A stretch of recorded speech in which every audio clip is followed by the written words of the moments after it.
Hi friends, இப்போ sofa Chandrasekaran கொடுத்த ஒரு இன்டர்வியூல விஜய் எதையும் செயல்ல தான் காட்டுவாரு அப்படின்னு செம்மையான ஒரு விஷயத்த ஷேர் பண்ணியிருக்காங்க. தன்னை பற்றி யார் என்ன பேசினாலும் விஜய் அதை பெருசா எடுத்துக்கவே மாட்டாரு. வாக்குவாதம் செய்யறது அண்ட் வீண் விவாதங்கள்ல ஈடுபடுறது அப்படின்றதுலாம் அவருக்கு சுத்தமா பிடிக்காது.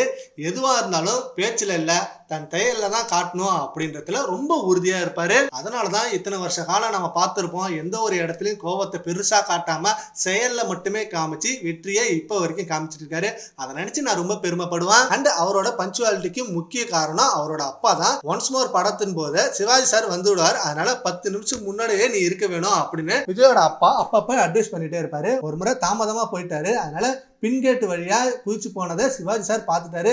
ஏறி குதிச்சு வரியா நீ அப்படின்னு அவர் கேட்டதுல இருந்து அதுக்கப்புறம் படப்பிடிப்பு தளத்துக்கு நேரத்துக்கு கரெக்டா போறத வழக்கமா வச்சுக்கிட்டாரு.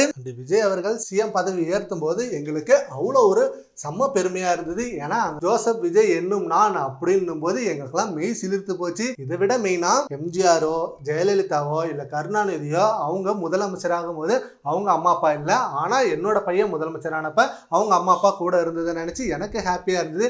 ஏன்னா எங்க முன்னாடி என் பையன் முதலமைச்சர் ஆகியிருக்கான் அப்படின்னும் போது எங்களுக்கு அவ்வளோ பெருமை. வெளில போகவே அவ்வளோ பெருமையா இருக்கு. எல்லாரும் எங்களை பாராட்டுறாங்க இப்படின்னு சொல்லி சோபா சந்திரசேகர் செம்ம ஹாப்பியா அந்த இன்டர்வியூல பேசியிருக்காங்க. இதை பத்தி உங்க ஒப்பீனியனை நம்ம கமெண்ட் பாக்ஸ்ல கமெண்ட் பண்ணுங்க. Thank you friends.